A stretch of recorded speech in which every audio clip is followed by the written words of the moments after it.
I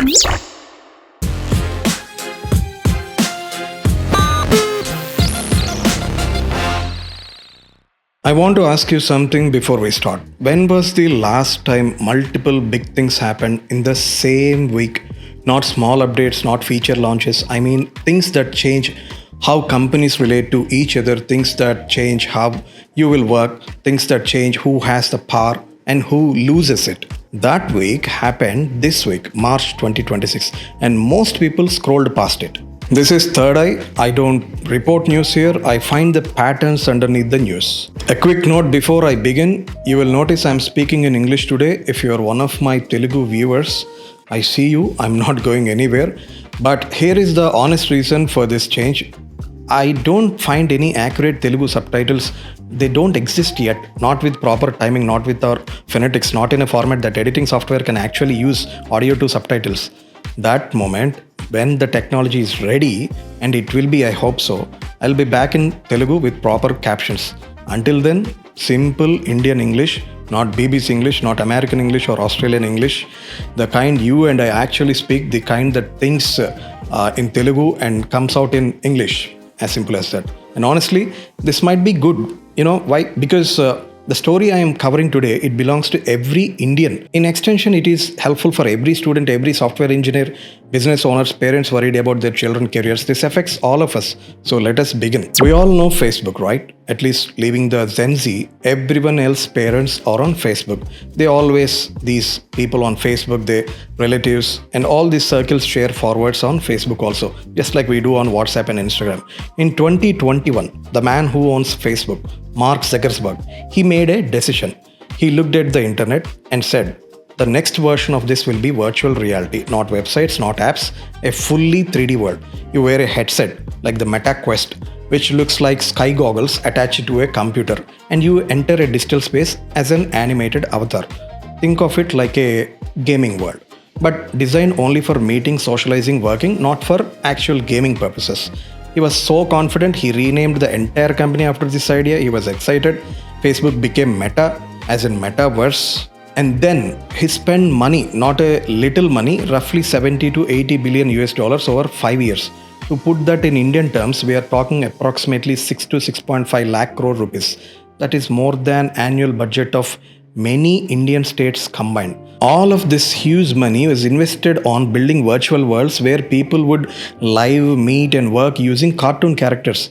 And can you believe this week it ended? Their platform called Horizon Worlds is being officially shut down on Quest headsets in June 2026. But here is the detail that tells you everything. When Meta's own leadership required employees to use the platform, some developers didn't even bother entering it, the virtual world I'm talking about. They connected the headset via cable to their computer, tapped the proximity sensor so the device through it was worn, automated the whole thing. The platform was running, usage metrics were also logging in, the headset was on with nobody else inside it. The very own employees, the founder envisioned that the future will be virtual world. But the very own employees of Metaverse who visioned about building future world, the virtual world, they were faking being in it. Now what does this mean to us and every aspirant startup who wants to venture out, especially in tech industry or AI? Technology doesn't win because smart people build it. It wins because ordinary, common people choose it. If the engineers building something won't use it, the market will tell you the same thing eventually. Meta founder Zuckerberg confused his vision with the world's desire. Now, while Zuckerberg was closing one era, someone else was quietly starting a war. Imagine this scenario. You run a small startup, you have a great idea but no money. A large company comes to you, believes in you, gives you funding, infrastructure, access to customers, integrates your product into theirs. They help you grow from almost nothing to one of the most valuable companies in the world. And then one fine morning, you sign a partnership with their biggest competitor. And they, the large company I was talking about, they only found out about this fact only after reading from the newspaper. This is exactly what just happened between OpenAI and Microsoft. OpenAI, the company behind ChatGPT, which most of us have used, was funded heavily by Microsoft. Microsoft gave them billions, integrated ChatGPT into their ecosystem like Word, Excel, Teams, every product they make, and built their entire cloud strategy around being OpenAI's home. Cloud in simple terms, I've been telling this, it doesn't come from clouds. It means the computing infrastructure, that servers, the data center, the pipelines where AI models actually run. Every time you use ChatGPT, it runs on Microsoft machines. Now, I think you get the point why Microsoft provided the infrastructure and capital for OpenAIs. This week, OpenAI announced a major deal with Amazon. Amazon's cloud, called AWS or Amazon Web Services, is Microsoft's biggest rival in this space. And under this deal, Amazon becomes the exclusive cloud partner for OpenAI's enterprise products. Microsoft's reaction was not polite. People close to the situation said, "We know our contract, we will sue them if they breach it." Now, why did this happen? Here is the real reason, and this is the part most commentators are missing. OpenAI is no longer a startup company that needs Microsoft credibility. Why? They are now a company valued at, can you guess, over $300 billion with products used by hundreds of millions of people. And at that level, you don't stay loyal, you negotiate. In Indian and especially in Telugu culture, we have a saying about ingratitude, krutagnata lekapottam. If you feed a cat with milk, it will pray for the owner, the feeder, to go blind. This is a Telugu proverb. This is not unique to tech, it is par. And Microsoft made the classic mistake of investing in someone who outgrew them. Here, the lesson for anyone building partnership in any industry: the best time to define what loyalty means is before the other side becomes powerful enough to redefine it themselves. But here is the deeper question I want to leave you with. If OpenAI, the company Microsoft bet everything on, can shift that allegiance like this, what does that tell you about how this industry actually works? In my view, I see this is a moral lesson that loyalty is almost always temporary, leverage is permanent. Now let's talk about something that actually affects your and my daily work. There is a company called Anthropic. Well, they make an AI assistant called Claude, similar to ChatGPT, but with a stronger focus on strategy and reliability. I recently made a video about Claude Cowork. You can just check that if you wish to give a watch. This week, they launched something small sounding that is actually a very big deal. Here is what it does. I'll tell you this in a very plain understanding of language. You pick up your phone, you type a task, maybe summarize all the emails I get today and prepare a reply for that important ones. Or say, go through this folder, extract the key numbers and make a report. You press the send button after giving the command. You put your phone in your pocket, you eat dinner, you go out, you sleep. And when you come back, it is done. The AI didn't wait for you to supervise it. It didn't send you 20 follow-up questions like how ChatGPT irritates us. Here, it just worked on your files, in your accounts, on your behalf. Now, I know what you are thinking. We have heard AI promises before. True, but this is different from a chatbot you talk to regularly. This is an AI that acts. There is a word for this in the industry, Agentic AI. An agent is something that can take actions in the world, not just generate text and replies. Think of the difference between a typewriter and a personal assistant. They both produce documents, but one needs you to operate it every second, the other gets a brief and delivers a result. Here, from a normal AI to Agentic AI, we have just crossed into assistant territory. In India, we have a simple standard, Kaam Karo, results lavo. AI is now starting to operate on that level. Not help me write, but here is the outcome I need to, so get it done. So if your job is to move a data from point A to point B, extract numbers or coordinate emails, the clock just started ticking. I should say this. Agentic AI doesn't just assist you, it replaces the routine parts of you. This tells us enormous changes are coming, not in decade, but very soon. Who knows? That might happen in a blink of eye. And speaking of implications for workers, the next story is almost uncomfortably ironic. We all know Elon Musk has a company called XAI. Their AI product is called Grok, which competes with ChatGPT and Claude, Gemini, etc. etc. XAI wants today Grok to be able to think about finance, about investments, about how real world Wall Street works. So they need human experts. They went out and hired Wall Street professionals like investment bankers, credit analysts, portfolio managers, traders, people who spend years building expertise in how money moves through markets. And they didn't stop there. They offered them $100 per hour, roughly 8 to 9,000 in Indian rupee, that is per hour only, to sit with the AI and teach it. What they teach? Explain how you, the human expert, make decisions.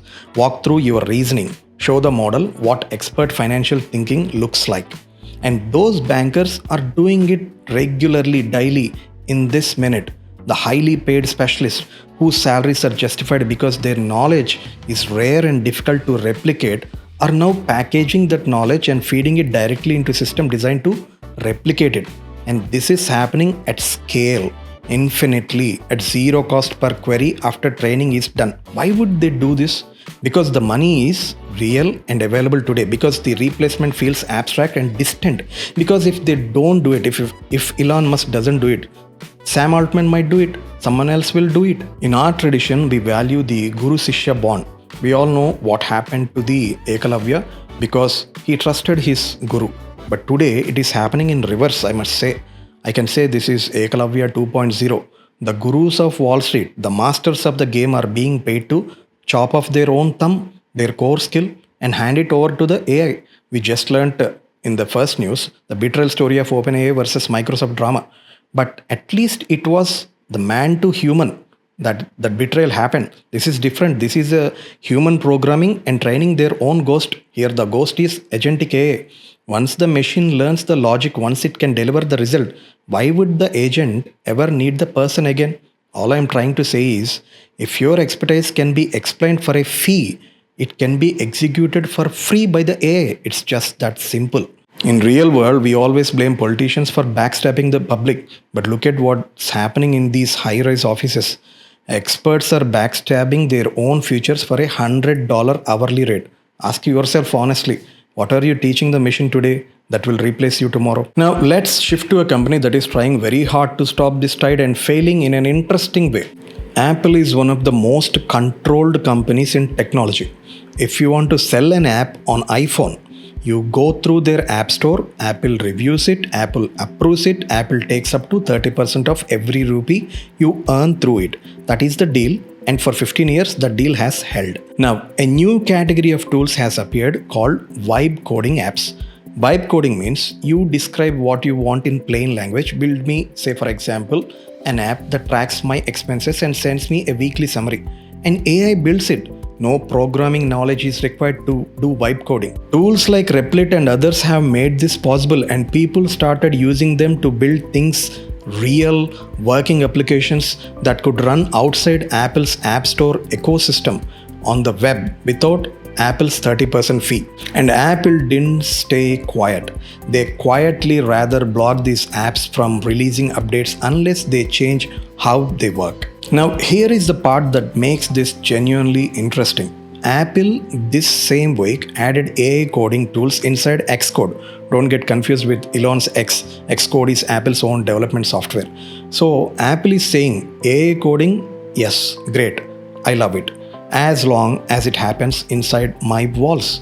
But if AI coding that lets you escape my walls or boundary, that is a problem. This is not a technology story. This is a power story. Apple is doing what every powerful institution does when something threatens their control. They slow it down, they regulate it, they contain it. History has a consistent pattern here. Cable TV tried to block internet streaming. Music labels tried to block MP3s. Taxi companies tried to block apps like Ola, Uber. They all slowed the tide temporarily. None of them stopped it. Apple is smarter here than all those incumbents. They are also adopting the technology internally, but containment is rarely permanent. The question is only, how long do they buy themselves? Alright, 5 stories, 5 different companies, 5 different countries even. What is actually going on? Let me show you what all of this has in common. Meta spent 6 lakh crore rupees trying to control what the next internet would look like. They failed because users didn't want what Meta decided the future should be. Microsoft tried to control the most important AI company by being its primary investor and infrastructure provider. OpenAI outgrew that arrangement and moved on. Apple is trying to control who gets to build apps and how by slowing down tools that lets people create outside their system. XAI's Wall Street hires are trying to control their own career future by choosing short-term income over long-term security. If you carefully look at all these 5 stories, every single story this week is about control and who is losing it. And here is the central shift that explains why. Until now, AI was a product only, something you paid for, something a company sold you. ChatGPT is a product, Google Gemini is a product, Claude is a product. You open it, you use it, you close it. But what Anthropic launched this week, an AI that works independently on your behalf, is not a product. Listen carefully. Today, AI is no more in product stage. It is becoming, and it already become, the new infrastructure in tech and IT field. Let me put it very simple. Think of electricity. You don't use electricity the way you use fan, right? Electricity is underneath everything. It passes the fan, the phone, the hospital, factory, computer. You don't see it. You don't control it directly, but nothing works without it. AI is just becoming that kind of electricity. The invisible layer underneath how work gets done, how decisions get made, how companies compete. And when infrastructure changes, everything built on top of it has to change too. Companies change, salaries change, skill sets change, entire careers change. That is why this week felt different, because it was. I want to end with a question, not a scary one, a productive one. Everything I covered today, Meta failing, OpenAI growing beyond its partner, AI taking tasks autonomously, workers training their own replacement, Apple fighting to control the future, all of it points to same thing. Somebody is going to benefit enormously from this shift. The question is, will it be you? Because here is what I know from studying technology transitions over decades. When electricity arrived, it didn't eliminate jobs, it eliminated specific tasks, and it created entirely new categories of work that didn't exist before. Also, the same thing happened when internet arrived. It didn't make all businesses go extinct or impossible. It made certain kind of businesses impossible and made entirely new kinds possible. The people who got destroyed in each of these transitions, I would say, were the ones who waited to see what happened. And the people who won were the ones who got curious early, who understand what was changing and why before it became obvious to everyone else. You're watching this video in 2026 before most people around you are paying attention to any of these news I discussed. This is your window, not to panic, not to drop everything and learn, to start writing and learning the code, but to understand what is actually shifting beneath the noise of these product launches and company gossip, and to think about what it means for specific situation, for your specific situation, your work, your industry, and your skills. That is what ThirdEye is for, not to give you answers, to give you better questions. If this was useful, please subscribe. I'll be back with next future shaping conversation and with more. Leave your questions and topics suggestions in the comments. I read everyone. This is ThirdEye. I wish everyone, not just intelligent people, everyone see beyond the obvious. Stay healthy and stay happy.